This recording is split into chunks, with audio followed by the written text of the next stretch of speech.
तुमचं स्वागत आहे विद्यार्थी मित्रांनो. कोडेलो कोचिंग क्लासेसच्या आपल्या या यूट्यूब चॅनलवर आपण जो ट्रिग्नोमेट्री सिरीजचं स्टार्ट केलं होतं, एक लेक्चर झालं, आज दुसरं लेक्चर आपण स्टार्ट करतोय. लास्ट लेक्चरमध्ये आपण ट्रिग्नोमेट्रिक रेशोज म्हणजेच त्रिकोणमितीय गुणोत्तरे हा भाग बघितला होता. तर ज्या विद्यार्थ्यांनी पहिलं लेक्चर बघितलं नसेल त्याची लिंक मी डिस्क्रिप्शन बॉक्समध्ये किंवा आय बटनला देईन. तो व्हिडिओ नक्की बघा, म्हणजे आजचा व्हिडिओ तुम्हाला समजेल. तर सुरुवात करूया आजच्या व्हिडिओला.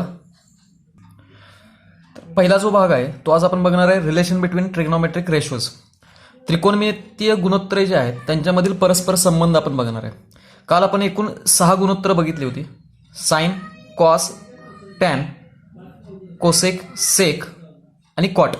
तर यांच्यामध्ये परस्पर काही संबंध आहेत, म्हणजेच ते तुमच्यासाठी फॉर्म्युले असणार आहेत, सूत्र असणार आहेत. तर ती सूत्र आपण आज सुरुवातीला बघूया.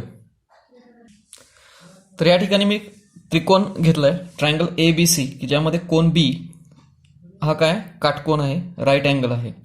अँगल Aचं मेजर आपण थीटा कन्सिडर केलंय.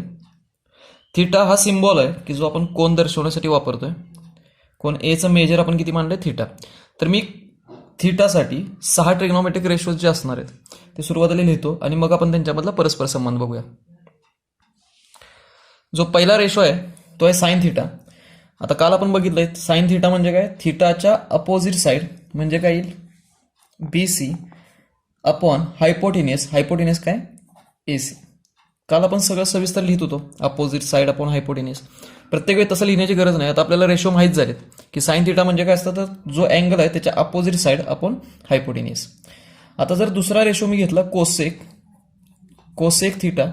कोसेक मीन्स काय असतं, कोसेक थीटा म्हणजे पहिल्यांदा हायपोटिनियस, कर्ण. कर्ण कोणता आहे?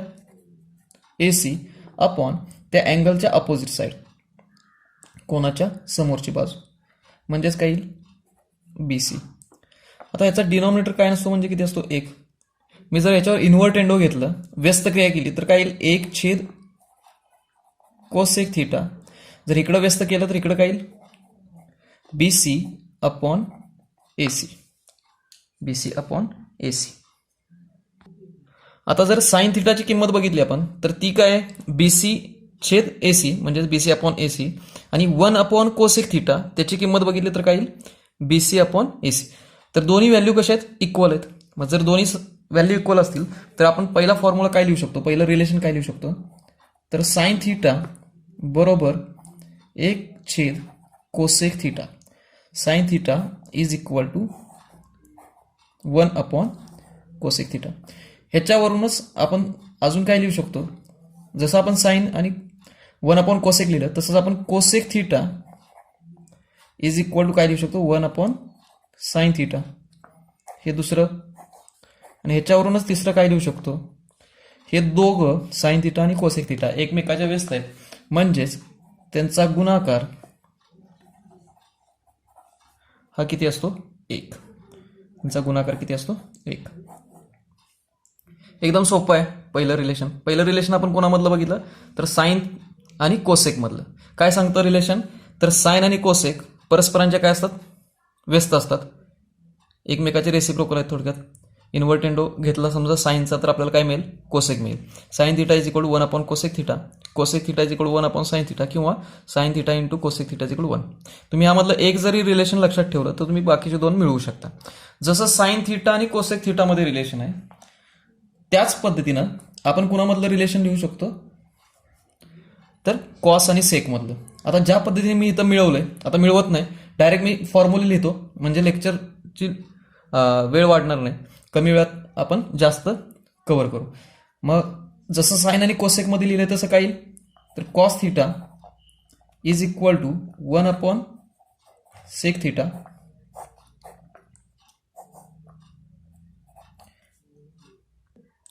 तर दुसरं रिलेशन आपण कॉस आणि सेक मधले बघितलं. Cos is equal to 1 upon sec, sec is equal to 1 upon cos. आणि ते जर दोघं एकमेकाचे व्यस्त असतील तर त्यांचा गुणाकार किती असणार आहे? 1. म्हणजे कॉस भागाकाराचं इकडे गेलं गुणाकाराला, sec into cos is equal to काय? 1. जसं साइन आणि कोसेक मध्ये रिलेशन आहे, कॉस आणि सेक मध्ये रिलेशन आहे, त्याच पद्धतीनं आता राहिलेलं टॅन आणि कॉट मध्ये रिलेशन असणार आहे. तर पुढचे जे रिलेशन आहे ते टॅन आणि कॉट मध्ये. तर टॅन आणि कॉट एकमेकाच्या काय आहेत? व्यस्त आहेत. तर मी टॅन मधलं रिलेशन लिहिलंय. तर विद्यार्थी मित्रांनो, ज्यावेळी तुम्ही व्हिडिओ बघताय तुमच्यासोबत एक डायरी ठेवा किंवा वही ठेवा की ज्यामध्ये जे फॉर्म्युलेज येतील ते त्यावेळी तुम्ही नोट डाऊन करून घ्या. एकदम सोपे सोपे फॉर्म्युले आहेत, पुस्तकातही तुम्हाला मिळतील. तर ज्या पद्धतीने मी साइन आणि कोसेकमधलं रिलेशन मिळवलंय त्याच पद्धतीने तुम्ही कॉस आणि सेकमधलं रिलेशन ट्रायंगल काढून मिळवू शकता. टॅन आणि कॉटमधलं पण रिलेशन मिळवू शकता. ही 3 रिलेशन सोडून अजून आपल्याला साइन कॉस आणि टॅन त्याच्यामधलं एक रिलेशन बघायचं आहे आणि साइन कॉस आणि कॉट त्याच्यामधलं एक रिलेशन बघायचं आहे. तर या ठिकाणी मी 4 किमती लिहिलेत. पहिली किंमत जी लिहिली ती साइन थिटा, मग अशी आपण बघितलं BC/AC, इथं पण काय येईल BC/AC. दुसरी किंमत आहे ती कॉस थिटाची. आता कॉस थिटा म्हणजे काय असतं, तर जो थिटा आहे त्याच्या ॲडजस्टंट साईड AB आहे अपॉन हायपोटेनस काय AC. हे लास्ट लेक्चरमध्ये बघितलं आपण. टॅन थिटा म्हणजे काय असतं, अपोजिट साईड कोणते BC अपॉन ॲडजस्टंट साईड ती कोणते AB, BC upon AB. Cot theta ह्याच्या उलट इथं आपण बघितलंय, cot theta is equal to 1/10 म्हणजे BC/AB, त्याचं उलट काय होईल AB/BC. तर आता आपल्याला ह्याच्यामधला संबंध बघायचा आहे. पहिल्यांदा आपण बघूया, तर sign theta upon cos theta त्याची किंमत काय येते. तर साइनची किंमत काय आहे BC/AC डिवाइड बाय कॉसची किंमत काय आहे AB/AC. हेच आपण सिम्प्लिफाय केलं तर कसं होईल BC/AC भागिले म्हणजे सगळ्यांना माहिती आहे उलटून गुणिले करतो आपण. AB/AC आपण काय लिहिणार आहे AC/AB.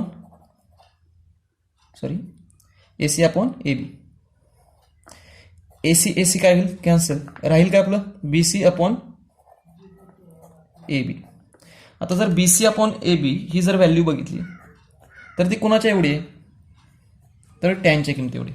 म्हणजेच आपण ह्याच्यातून आपण काय नेक्स्ट फॉर्म्युला मिळवू शकतो, तर टॅन थिटा म्हणजेच काय असतं sine theta upon cos theta. तर आपल्याला हा फॉर्म्युला मिळाला. काय फॉर्म्युला आपला tan theta is equal to sine theta upon cos theta. आता ह्या फॉर्म्युल्यानुसार जर आपण इन्व्हर्टेंडो घेतलं, ह्याचं जर इन्व्हर्टेंडो घेतलं तर आपण कसं लिहिणार, तर 1/tan थिटा, ह्या साईडचं इन्व्हर्टेंडो काय येईल 1/tan थिटा, ह्या साईडचं काय येईल तर cos theta upon sine theta. आता 1/tan थिटाची किंमत इथं आहे बघा, 1/tan थिटा ती काय असते कॉट. तर याच्यावरून आपल्याला दुसरा फॉर्म्युला मिळाला. आता cot theta is equal to cos theta upon sine theta. आपल्याला नेक्स्ट फॉर्म्युला मिळाला. आता दिसताना तुम्हाला जास्त फॉर्म्युले वाटतील, तुम्ही एक टोटल 5च फॉर्म्युले आहेत. जर तुम्ही साइन आणि कोसेकचा एक फॉर्म्युला लक्षात ठेवला तर बाकीचे लक्षात ठेवू शकता. साइन आणि कोसेक एकमेकाच्या व्यस्त आहेत, हे 2 आपोआप लक्षात राहतील. कॉस आणि सेक एकमेकाच्या व्यस्त आहेत, हे आपोआप लक्षात राहतील. टॅन आणि कॉट एकमेकाच्या व्यस्त आहेत, म्हणजे हे टोटल 3च फॉर्म्युले आहेत. त्यानंतर साइन कॉस आणि टॅन मध्ये काय संबंध आहे, तर टॅन थिटा म्हणजे काय असतं साइन अपॉन कॉस थिटा. आणि ह्याचं इन्व्हर्टेंडो घेतलं तर आपल्याला माहिती आहे टॅनचं इन्व्हर्टेंडो काय मिळतं कॉट, म्हणजेच cot theta is equal to काय येईल याचं इन्व्हर्टेंडो कॉस अपॉन साइन. तर हे जे बेसिक फॉर्म्युले आहेत हे तुम्ही 12वी पर्यंत यूज करणार आहे, तर अजिबात हे विसरू नका. सोपे फॉर्म्युले आहेत आणि मुळात तुम्ही फॉर्म्युले जर पाठ केले तर तुमच्या लक्षात नाहीत राहणार. मॅक्झिमम तुम्ही जर त्याचा यूज केला, तुम्हाला वापरात जेवढ्या वेळा ते फॉर्म्युले येतील तुम्ही स्वतः त्याचा वापर केला तर मात्र तुम्हाला फॉर्म्युले कायमस्वरूपी लक्षात राहतील. तर जास्तीत जास्त तुम्ही काय करा की फॉर्म्युले यूज करण्याचा प्रयत्न करा. पाठांतर जास्त करू नका मित्रांनो. जेवढे एक्झाम्पल तुमच्या हाताखाली जातील तेवढं तुम्हाला फॉर्म्युले लक्षात राहतील. पुढचा भाग आहे trigonometric ratios of complementary angles. म्हणजे कोटी कोनांसाठी आपल्याला त्रिकोणमितीय गुणोत्तर बघायचे. तर अगोदर कॉम्प्लिमेंटरी अँगल्सचा मिनिंग समजून घेऊया. कोटी कोन म्हणजे काय ते बघूया. तर मी जो ट्रायंगल काढलाय PQR तो राईट अँगल ट्रायंगल आहे, काटकोन त्रिकोण आहे की ज्याच्यामध्ये अँगल क्यूचं मेजर किती आहे तर 90 डिग्री आहे. तर ट्रायंगलचे जे उरलेले अँगल आहेत, तर राईट अँगल ट्रायंगलमध्ये एक अँगल 90 असेल तर उरलेले कोन जे असतात ते लघु कोन असतात, म्हणजेच ते ॲक्यूट अँगल्स असतात आणि त्यांची बेरीज नेहमी काय असते तर 90 असते. मग ज्या 2 कोनांची बेरीज 90 अंश असते त्यांना आपण काय म्हणतो कोटिकोन, कॉम्प्लिमेंटरी अँगल्स. आता काय करूया, समजा आपण ह्यातला P जो अँगल आहे त्याचं मेजर मी जर थिटा मानलं म्हणजेच अँगल पी आणि अँगल आर यांची बेरीज किती आहे? 90 अंश आहे. पीचं मी काय मेजर म्हणलं? थीटा. तर आरचं जे मेजर असणार आहे ते किती असणार आहे? 90 मायनस थीटा. आरचं मेजर जे असणार आहे ते किती असणार आहे? 90 मायनस थीटा. म्हणजे मी ह्याचं मेजर किती लिहू शकतो? 90 मायनस थीटा.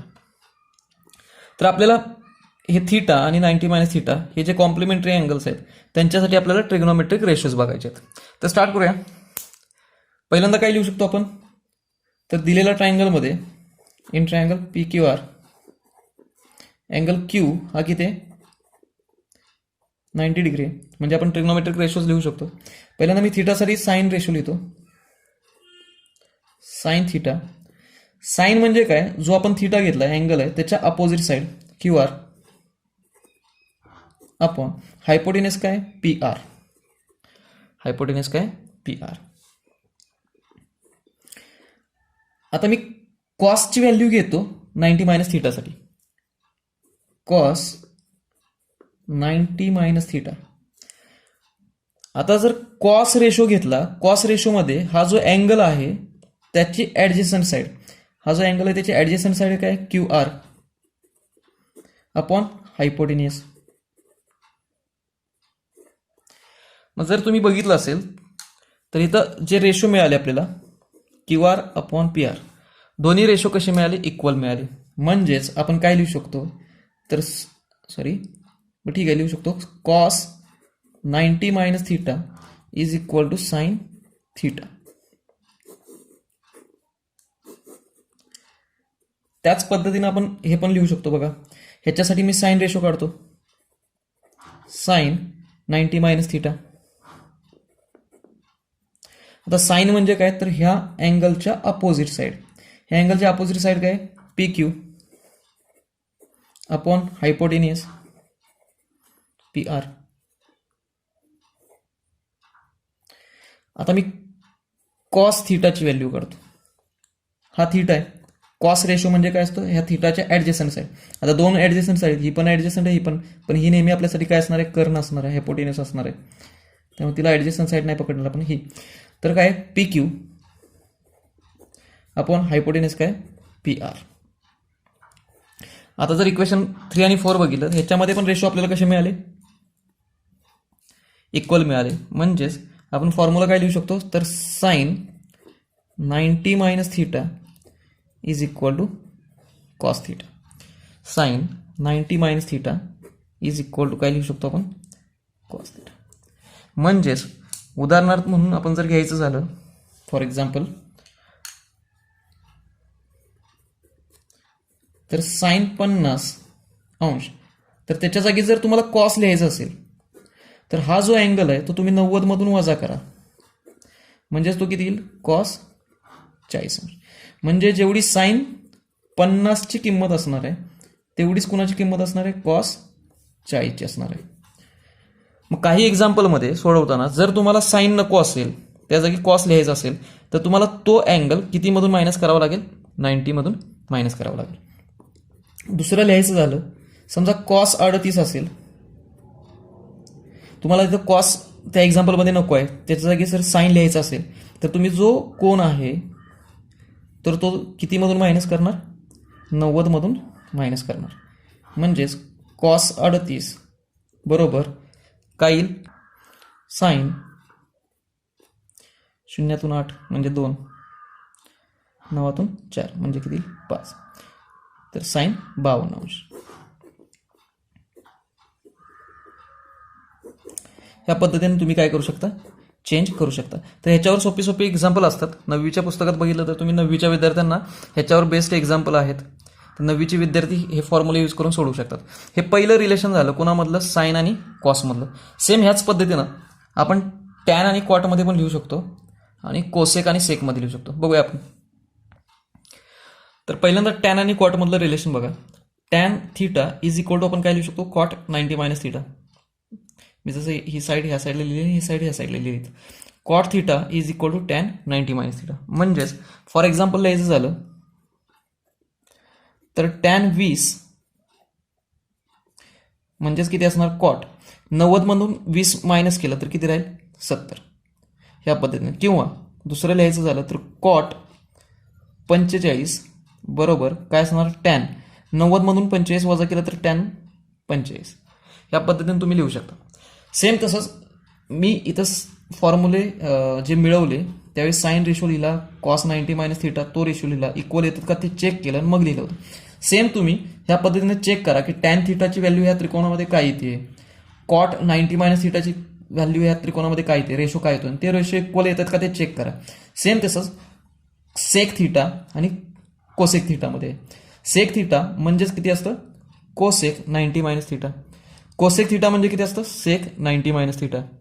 तर ह्यानुसार आपण एक्झाम्पल काय देऊ शकतो, तर सेक 25 अंश म्हणजेच कोसेक किती असणार, तर 25 मधून आपल्याला 90 मधून आपल्याला 25 काय करावं लागेल मायनस करावं लागेल, म्हणजे ते 65 अंश.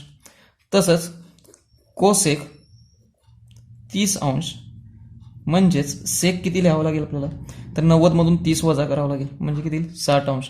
ह्या पद्धतीने तुम्ही व्हॅल्यू चेंज करू शकता. तर एकदम सोपा भाग आहे, एकदम सोपा भाग आहे आणि तुम्हाला लक्षात ठेवायला पण सोपं आहे. रिलेशन कोणामध्ये ते एवढंच लक्षात ठेवा, साइन आणि कॉसमध्ये कॉम्प्लिमेंटरीचं रिलेशन आहे, टॅन आणि कॉटमध्ये रिलेशन आहे आणि सेक आणि कोसेकमध्ये. एकदम सोपा भाग आहे. तर आजच्या व्हिडिओमध्ये आपण हे 2 भाग बघितले. पहिला जो भाग होता तो म्हणजे त्यांच्यामधलं इंटर रिलेशन, साइन कॉस जे 6 रेशो आहेत, sine cos tan cosec sec आणि कॉट, त्यांच्यामध्ये इंटर रिलेशन जे होते त्यांच्यामधले रिलेशन ते बघितलं. त्यानंतर आपण काय बघितलं, कॉम्प्लिमेंटरी अँगल्समध्ये काय रिलेशन आहेत ते रिलेशन्स बघितले. तर आजच्या व्हिडिओमध्ये तुम्हाला होमवर्क म्हणून काय राहणार आहे, तर हे जे रेशो आहेत ते तुम्ही काय करा, ट्रायंगलमध्ये रेशो इक्वल येते का ते चेक करा. लास्ट जे आपण फॉर्म्युले बघितले ते पण तुम्ही चेक करून बघा ट्रायंगल ड्रॉ करून. तर हा तुमचा होमवर्क असेल. आजचा व्हिडिओ तुम्हाला कसा वाटला, जर व्हिडिओ युजफुल वाटत असेल तर नक्की कमेंट बॉक्समध्ये टाका. चॅनलला जे नवीन आहेत त्यांनी चॅनल सबस्क्राईब करा. आजच्या व्हिडिओमध्ये इथंच थांबूया. थँक्यू.